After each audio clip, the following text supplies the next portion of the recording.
Greetings to all my dear students. In this video, let us see the last step of aerobic respiration. You know that aerobic respiration takes place in 3 steps. That is, first step glycolysis, then Krebs cycle, and then finally the production of ATP. The production of ATP by this electron transport chain. And the electron transport chain consists of many compounds. They are proteins present in the inner membrane of the mitochondria. You know the structure of mitochondria. So this is the double membrane system. This is the outer membrane, and then the inner membrane which has finger-like projections. That is the cristae. Okay, and there is a space in between these two membranes, that is the intermembrane space, or we can say the perimitochondrial space. And here you can see the matrix. So the Krebs cycle takes place in the matrix. Okay, so just to see this figure, and this is this inner mitochondrial membrane, and outside this inner mitochondrial membrane you can see the space, and here it is the matrix. This matrix is here. So, here are many compounds. The first compound is, all these are proteins that are integral proteins of the inner membrane. That is, first one is FMN, that is flavin mononucleotide. Flavin mononucleotide. And it is a derivative of vitamin B12 riboflavin. It is also called as riboflavin 5-phosphate. Another name of FMN. And another one is iron sulfur compound. And then a coenzyme Q, that is ubiquinone, and then there is cytochromes, cytochrome B, cytochrome C1 and cytochrome C, then finally cytochrome A3. And all these compounds are grouped together into different complexes. So here you can see this FMN and this iron sulfur compound grouped together to form complex 1. This is complex 1. And then this there is a complex 2, that complex receives this electrons from FADH2. Okay, and then this electron, that complex transfers that electrons to ubiquinone. That is the complex 2. And complex 3 is this cytochrome BC1 is the complex 3. And then this cytochrome A and A3 is complex 4. Cytochrome C is just a carrier of electron from cytochrome BC1 complex to A3 or AA3. Okay, these are the different complexes. Now, what happens? So, we have produced, or the system or the cell has produced a large number of NADH2 and FADH2 both in glycolysis as well as in Krebs cycle.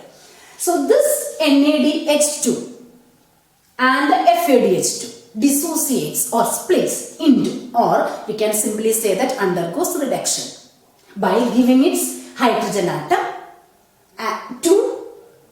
by releasing its hydrogen atom.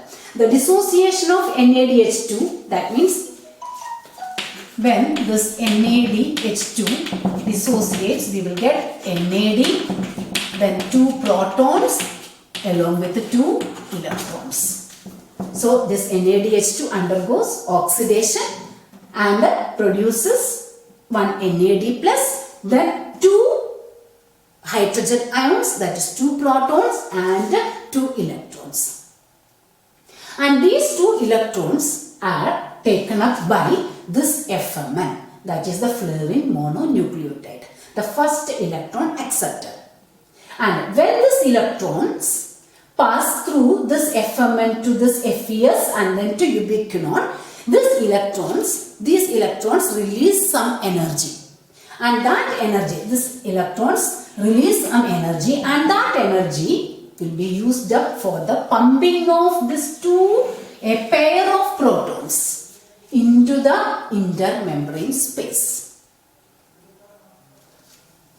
As a result of the oxidation of NADH2, 2 electrons and 2 protons come out, and the 2 protons will remain in the matrix and 2 electrons enter into FMN, And these electrons pass through this complex 1.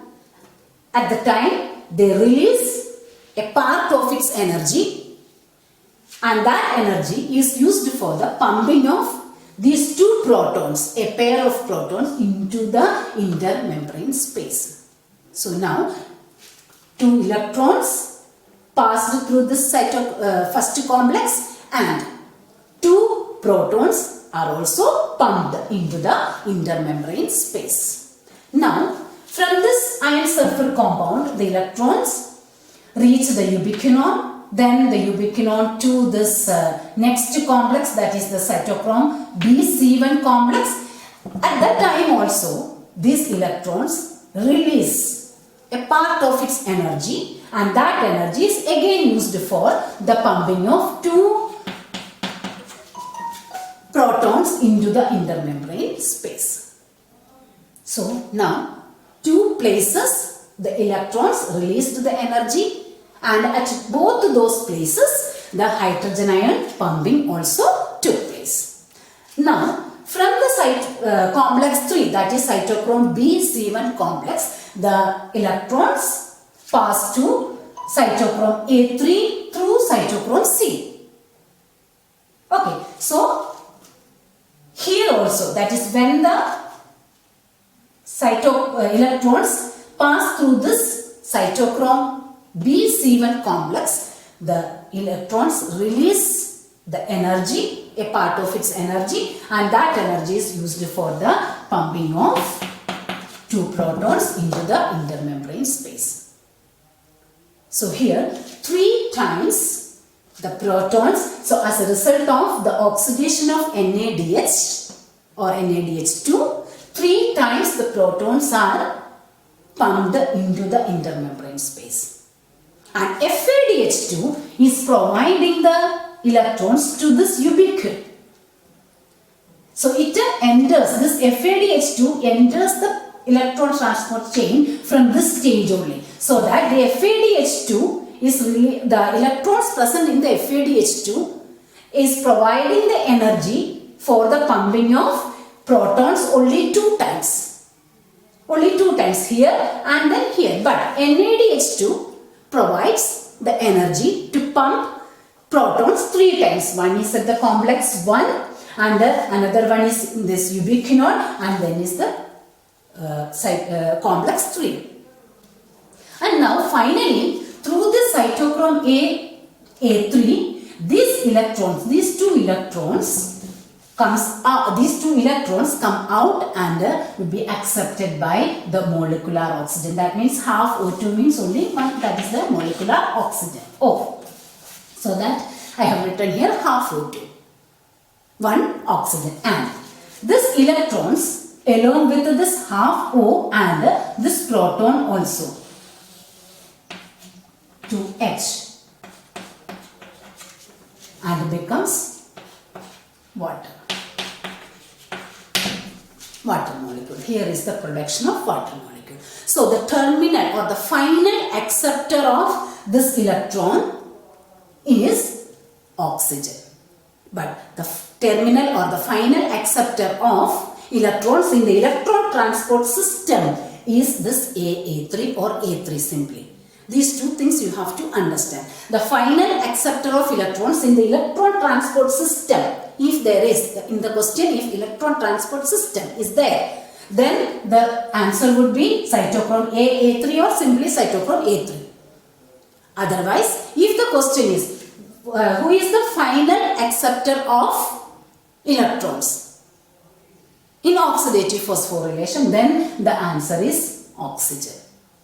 Okay, so this is the electron transport system, and this electron transport system occurs in the inner membrane of mitochondria, and here when the electrons passes, the energy is released, and that energy is used for the pumping of hydrogen ions or protons from the matrix to the intermembrane space. As a result, there is a proton gradient. So here the hydrogen ion concentration is more in the intermembrane space, and less in the matrix. So there is a proton gradient, and this proton gradient is essential for the production of ATP. Okay, and the ATP production, that is the oxidative phosphorylation, that I will explain the next video.